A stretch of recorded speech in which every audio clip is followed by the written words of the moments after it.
This is Nick Christopher from Mob Tales. I know it's been a bit since we've been around. A little bit of things going on. That's probably why. Please like, share, and subscribe. We definitely appreciate that. Today I have a guest. His name is John Palermo. Has an interesting background from the Chicago area. So, John, thanks a lot for coming on. I appreciate it. You're welcome, Nick. Glad to be on your show. You're a good guy. I like you. Thanks. You're going by. Yeah, thank you. Good to know. Um, well, listen, I'm going to I have a couple of questions. I know we did this one time before, but we're redoing it today. And so I'm going to go a little different route here. First, I want you to give people an understanding of your background, how you got involved with guys on the street, and how that developed. So give, Okay, I thought about this. Let me start out how we'll set the whole thing up in Chicago outfit because a lot of people don't know how it's structured. Mhm, Now, the Chicago outfit, you have a man named Tony Arcardo. He's a consigliere. He was the head. He took a little back seat from the mafia. He handpicked his leaders like Giancana Sammy and Joey Ayupa. They were the big boss. They were in front of him. He took a back seat because he had too much heat on him. mhm, So Arcardo was a strict man. He didn't like showboaters, and he was firm and a good leader. He was Al Capone's right hand man at one time. mhm, He took over the Chicago outfit when Al Capone passed away. Al Capone gave him a nickname, Joe Batters, because Arcardo used to use a baseball bat on his victims. mhm, And he was an enforcer, a good one. He was a bodyguard. And the one movie you see in the restaurant shot, that was Arcardo who jumped on top of Al Capone when they were shooting up the restaurant. So let's get it straight. Uh, Arcardo didn't like too much of the New York Mafia. He renamed it the Chicago Outfit because he wanted to distance himself from New York. He wanted his own identity, his own organization. Now we're talking about one man, very powerful, to run the Chicago syndicate. New York got all the attention from the FBI. That's why they were showboaters. So he loved when the New York Mafia got, all the attention because they got nailed big time with the FBI. So while they're showboating, Arcado started taking all the territories west. Believe it or not, there was never set territory. They met. They would have big meetings. And our Carter went to New York mob and said, "Hey, we'll start. Stay out of Atlantic City, but you stay out of Las Vegas." That's how it went, mhm, and they agreed upon it because they were going to move in Atlantic City, the Chicago outfit and the casinos, but they went out west, and they got a nice setup. And of course, the story is it all failed at one time. mhm. So that's the story how the Chicago outfit started. And they said Alcardo, one person said Alcardo had more brains at breakfast than Al Capone had all day. That was was a brilliant man. He was a grammar school dropout, but he had the brains. It's Right. a natural thing for Alcardo. Now let me get into my situation. When I first was a young boy, and I was going to my uncle Nick Palermo's house. He was in the mafia too. He was an old timer. He was put in prison for extortion because they control the plumbing union. And he had a plumbing shop, of course. And he went to a village. He went with that strong arm gangster shit to get the contract from a village, for plumbing, for sewers. And they wouldn't had nothing to do with it. So the village went to the authorities. And that's how he got caught. So he put in prison. When he came out of prison, he was close to Tony Ricardo. Now, Ricardo's the big guy. So what happened was I used to go to my Uncle Nick's house, and this guy was always there. I didn't know who. I thought it was a family member, and that was Tony Ricardo. So I heard them start talking about Al Capone. But, they weren't talking about, nothing dangerous. Like this car was shot up. I can't believe no one's alive. Something like that. So finally, Tony Accardo goes, "Who's that kid?" And my uncle, like, "That's Johnny." He goes, "Oh, man, he got big because evidently he knew of me when I was younger. I'd never remembered that." So Tony Accardo took my hand. I took, put out to shake his hand. And what he did was took me closer to him. He hugged me and kissed me on the forehead. I said, "Well, I'm in now with this guy." Now this has got to do with my story. Got to keep, understand everything in my story is kind of a timeline. It just happened that way. Things just fell into place for me. So that's my Palermo side. Actually, his daughter married my cousin, so it got the family closer. So my mother remarried to a man called Tony Centracchio. Now he became a very big boss in the Chicago outfit. Okay. And what happened was he had crew, and I got friendly with some of his crew members, because he was old school. My stepfather, I mean, he remained in the shadows. He would One reporter called him the most infamous gangster of his time, but he was old school. He did no showboating. He went with the boss, whatever they said he did. So he was a good gangster, put it that way. And they loved the guy because he earned some big money for him. He actually became known as the West Side boss for the Chicago outfit. He controlled the west side of Chicago, plus Wisconsin. That's his territory at one time.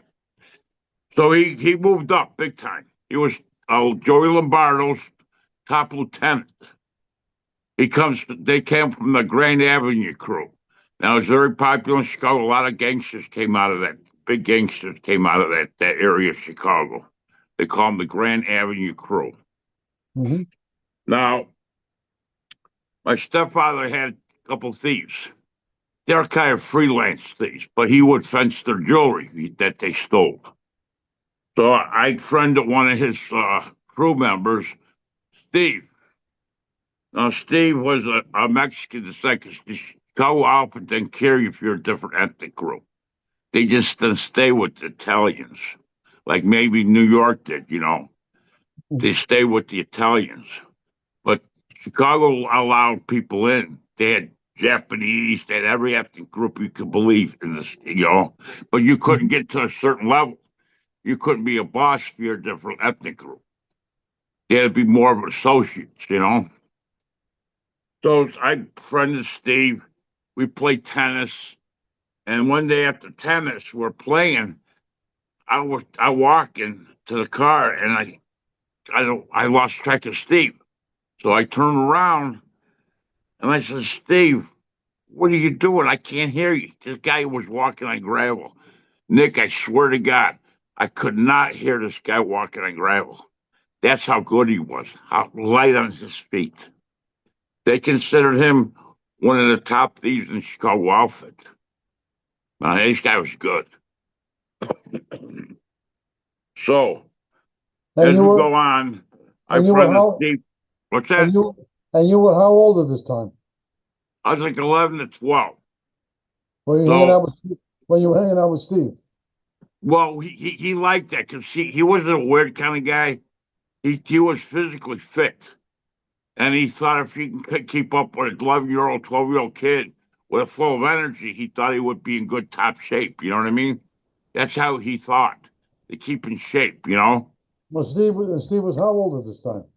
Steve must have been maybe 20 in his 30s, and I was 12. It was nothing weird. You know what I mean? How a guy Oh, friended a young kid. Nothing weird about it. So he brought me home, and I overheard him say, "Hey, let me take Johnny on some jobs."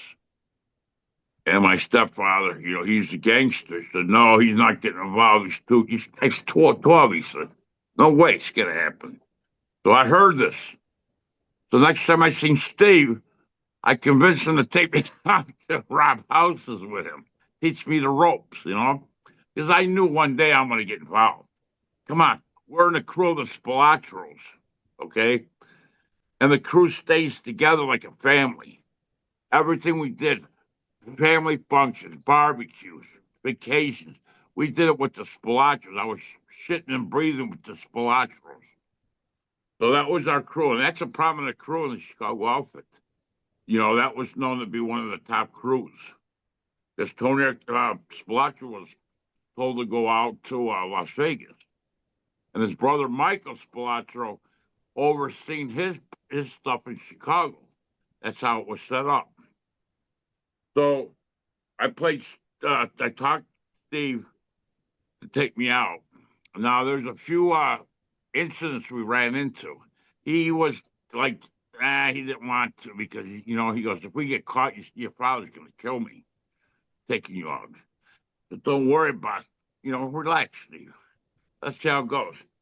So I did my first robbery. I was okay with it. The guy was brilliant the way he did it. He would snip the telephone wire because at the time the alarms were on the telephone wire. You know what I mean?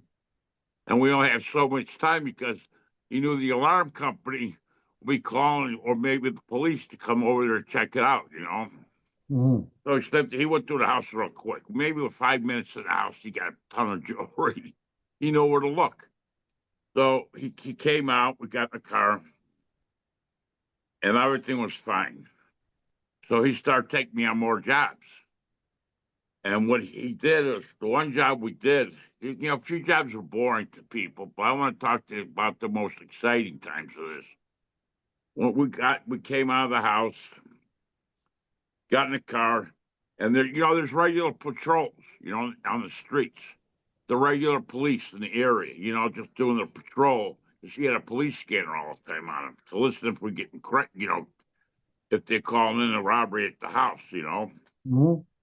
So we got in the car. I seen Steve. He got his foot on the gas pedal. All of a sudden, he hits the gas.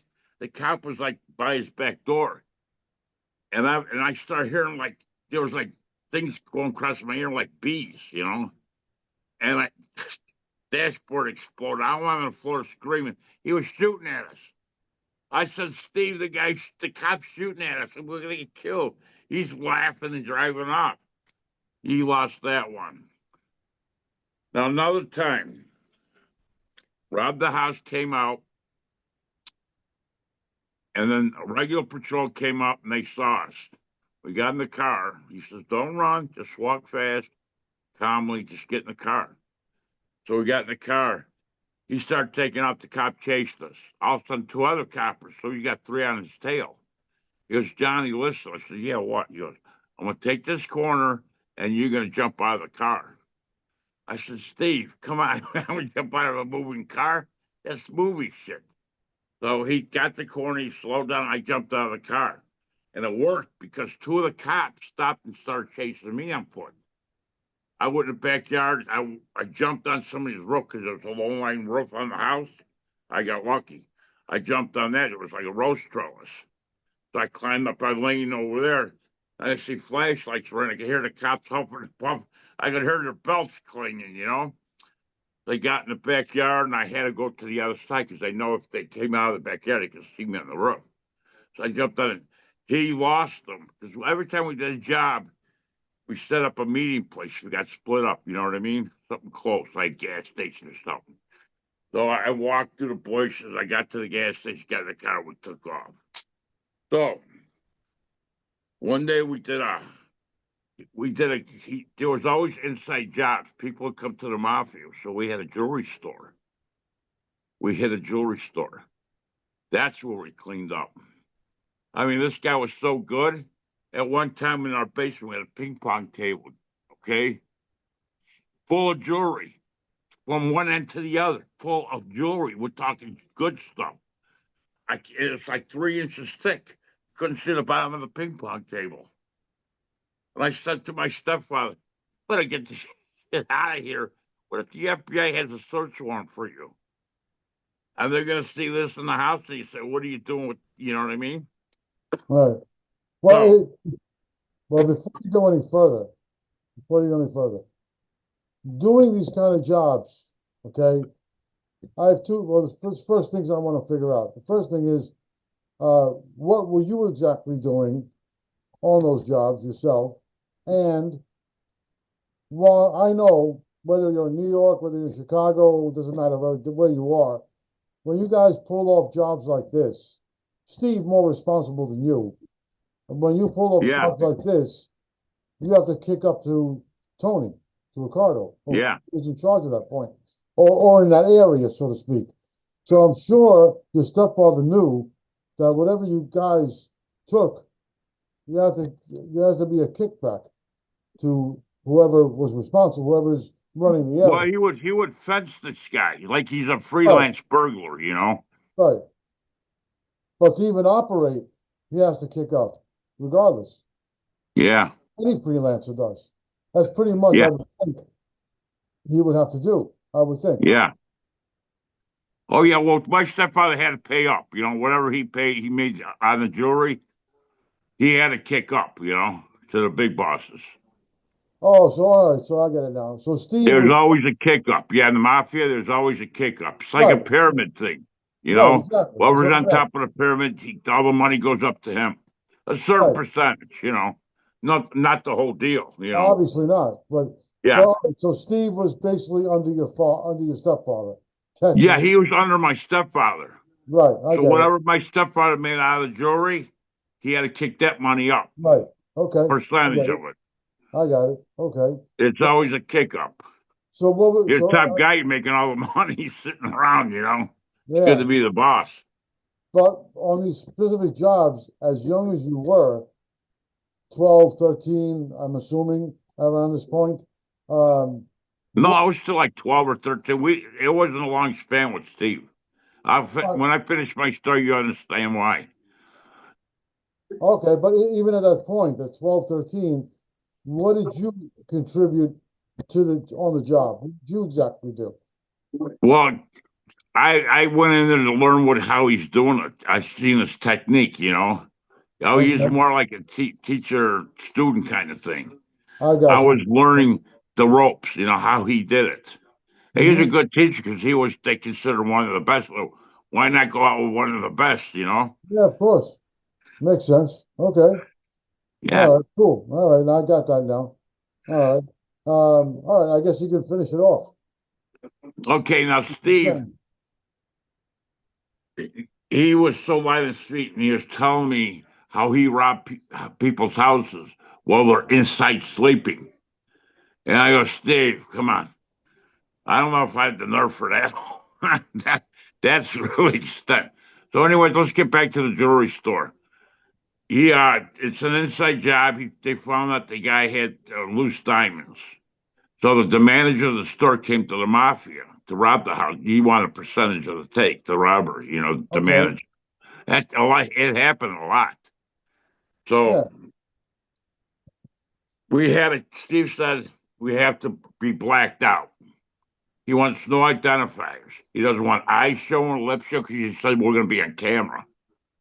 So we had to wear ski masks, sunglasses. He had me dressed all in black because he didn't want to know what ethnic we were. Cops could see that, you know, through the eyes Hmm. or the lips or the skin. Right. So the kid did everything on camera right. But he didn't shut the safe all the way, you know, just a little bit, just good for the camera, you know. He Hmm. locked up. He did a skyline. He said it wasn't hooked up to the alarm, so that's where we went down in. We opened the skylight. We went down. Steve played around like he's picking the safe, you know, for camera purposes. So he opened the safe. Oh my God, you couldn't believe the amount of jewelry he got. He cleaned up on that one.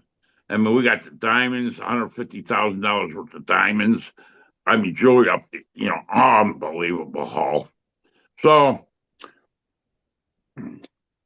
Steve, I was getting a little pissed off at Steve because he was like, I'm taking the risk now, and you know, I'm working. You know what I mean? I'm starting to rob stuff with him, so I think I should have a fair share of this. You know, he's paying me like a paper boy, maybe 100 here, maybe I know he's cleaning up thousands. You know, 20 here. I said, this is bullshit.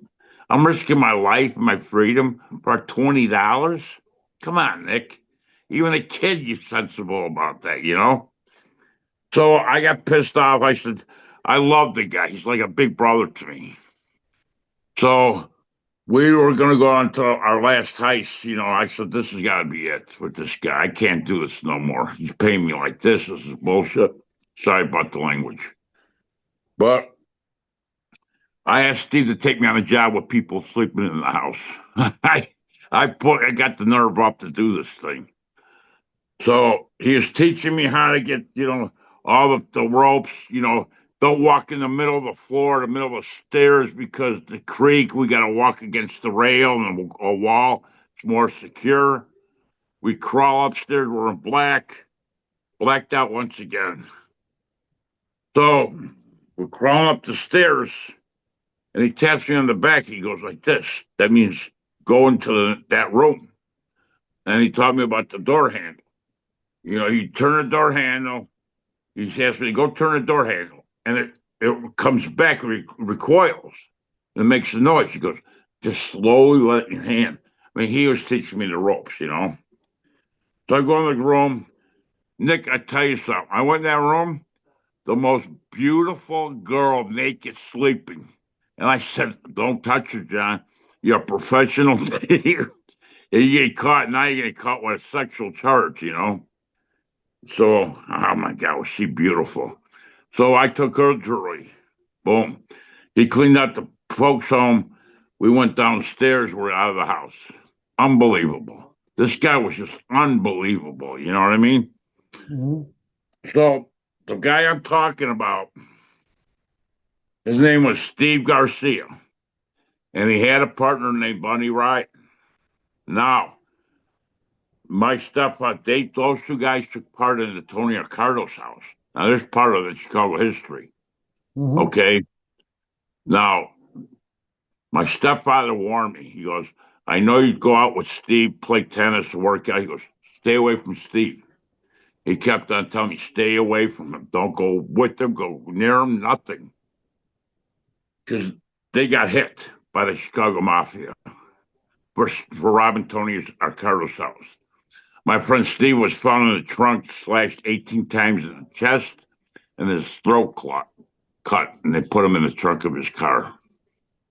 I mean, that's the way you have to pay the piper. Yeah. Now, people who watch historians got to understand this historians. I'm talking to all the historians out there. My stepfather, he was part of my stepfather's crew. Now, since my stepfather was under the Spilotros, Tony Spilotro had to give it okay for this house robbery. And that's when I knew Tony Spilotro was starting to test the power of Tony Accardo. Okay. Now, these stories are all wrapped up into one big thing. When we unravel this, history's going to change what happened out there in Chicago outfit. Now, Tony Spilotro gave the okay for him to go, because my stepfather is not like that. He wouldn't go rogue, with Tony Spilotro. That was his boss. Well, he's old school. He goes by the code, and he's with his boss. Now, time went on. I got pissed off. I ran away from home. I came back. My stepfather was pissed at me. It's a family thing. So he came with me in that strung out gangster shit. Tony Arcaro got wind of this, and he told Spilotro crew, and he told my stepfather. He goes, if anybody dares to touch this boy, there's gonna be effing hell to pay. Now you hear that from Tony Arcaro, the big boss. I was left alone. So the agreement was I go to Las Vegas with my sister to live with her, let things cool down a little bit, in the family. Right. Wrong for me. 3 sticks of dynamite. I walk into a hotel and casino and I try to rob it. The Hilton Hotel and Casino in Las Vegas. I don't know what I was thinking. I was getting out of control. You know what I mean? As a young adolescent. So they threw me Oh, in jail. So how old were you at this time now? About 16, 17. Okay. So I'm you, but still a you, young kid. right. So you ran away from home around what age then? Do what? You said you ran away from home around what age? Yeah, I ran away from, but when I came back, my stepfather was pissed at me. No, I know, but you ran away from home for what purpose? What reason would you run away? I didn't like the living, you know. It's everything was just no purpose to it. That's how it was in my household, you know, with the gangster. You know, like I bring a letter from home, I was signing up, don't get in trouble, stay out of trouble. No one came. I love playing sports. No one ever came to watch me. It was like a cold atmosphere, you know what I mean? No, Okay. no higher education that was promoted to us, you know what I mean? It's like you got to figure out life by yourself, you know? Hmm. Plot your own course in life. There's no Right. direction with a family, no nurturing, you know? And I felt isolated and alone and upset. So that's why I ran away, you I know? got it. It was I was, you know, no nurturing, no bonding, you know, everything was like gangster shit, you know, dinner table conversation, who got bumped up, who got bumped off.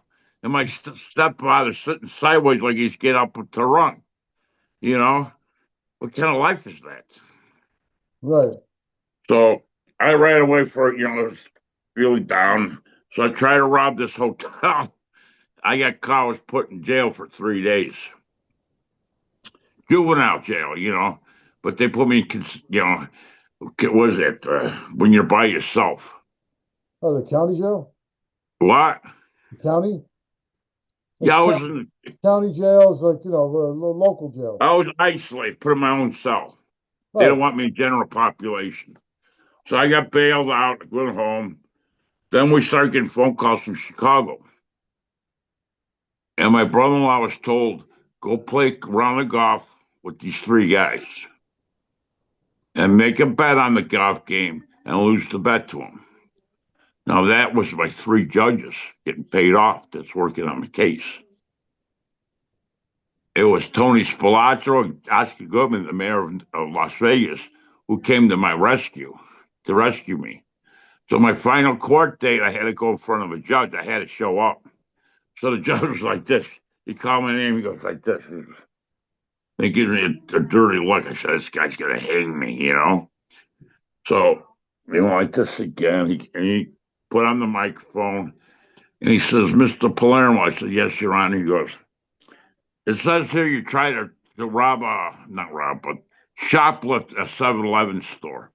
That was the charge. I was going to blow up a casino for money to run out of there, grab money. But he flipped the thing to say I tried to shoplift at 7-Eleven. That was my charge.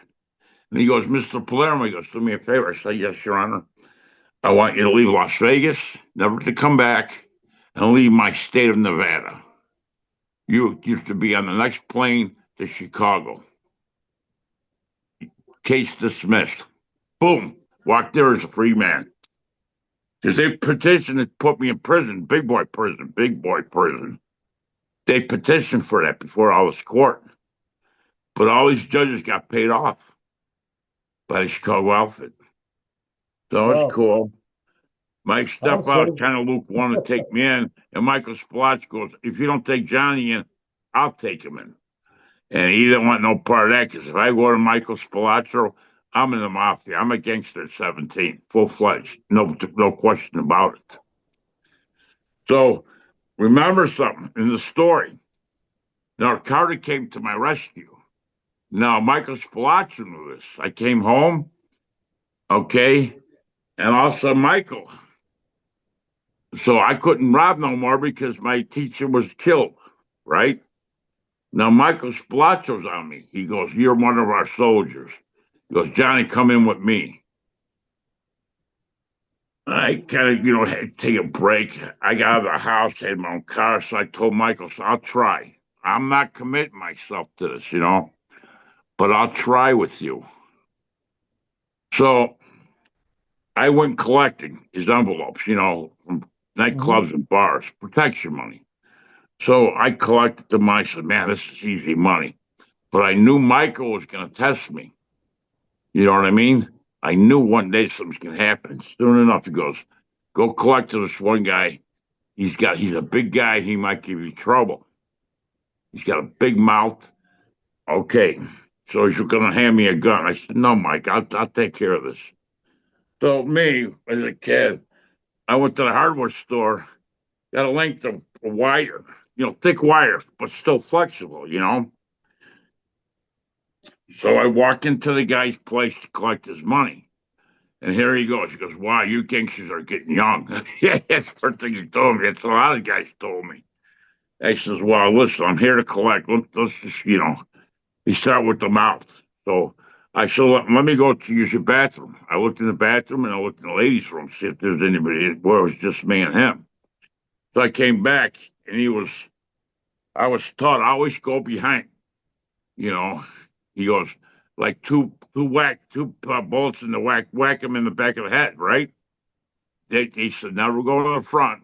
Always jump your victim by surprise. So his back was turned towards me. He was doing something in the bar. So I took my wire out and I jumped on his back and I started choking him with the wire. He was like, I mean, he was huge. He was going like this, trying to knock me off his back and like bang me against the wall and shit. And all of a sudden I could feel my wires are starting to fray, starting to break up. I said, "Oh my God, what am I going to do?" Then what I did was he started going forward. He was going for a gun. I could see behind the bar. So I'm going to get shot or killed. So what I did was it started fraying and started cutting his neck a little bit. So I had to regrip it. So your natural instinct is to go like this, right? When there's something choking you. And if you feel your tips, the bone goes just so far. So he's got his fingers in there.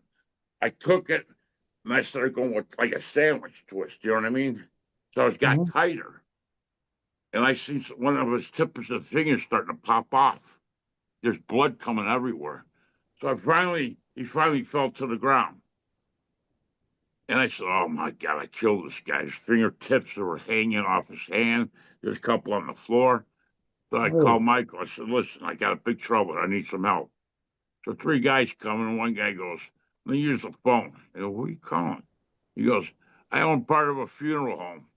We're going to outfit this guy." So what do you mean outfit? He goes, "We're going to cremate him. We're going to put him in a crematorium."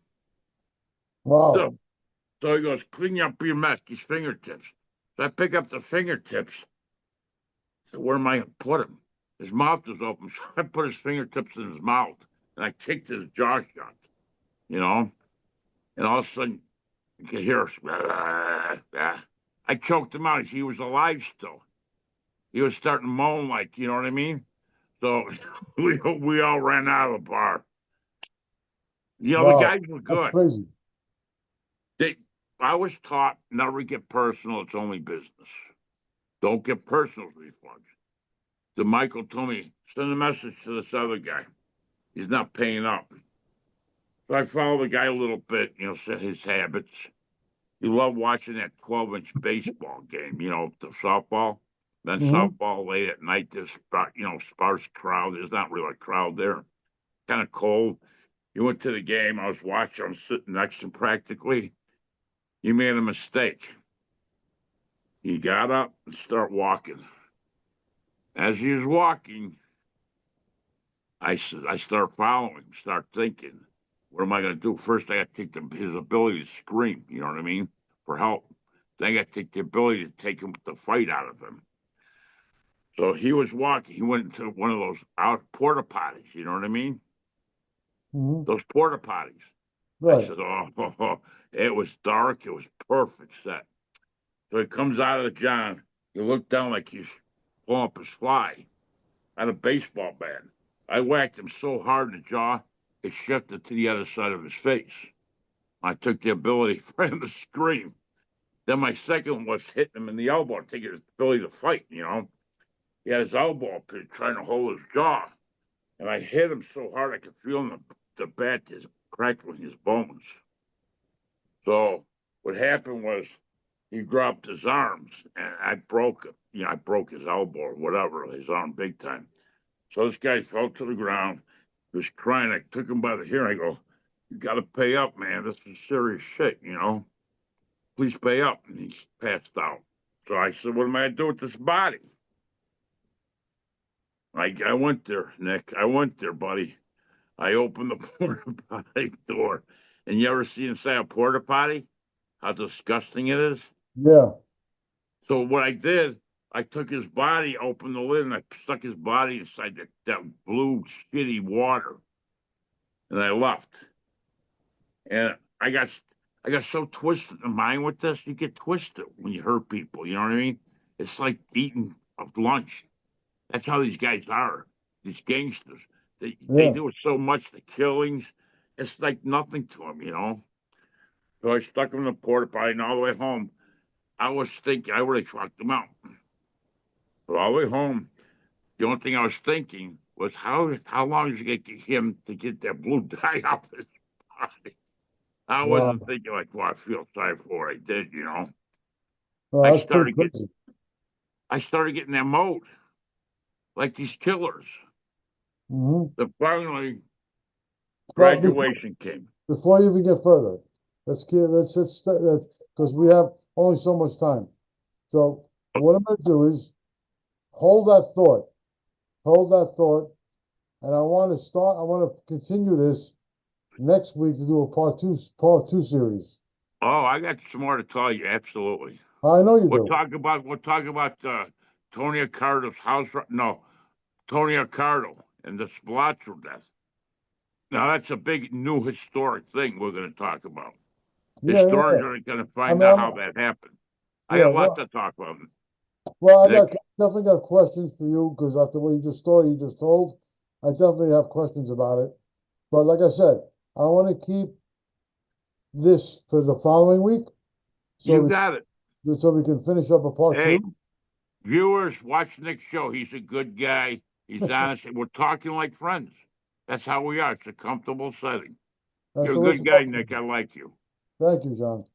Well, look, like I said, we'll do part two next week, and we'll add to this. I'll definitely have questions for it. That's for sure. And I won't wear my earbuds. No, this is perfect. We had no problem. We had no audio issue at all. This was Yeah, I perfect. don't want no problems.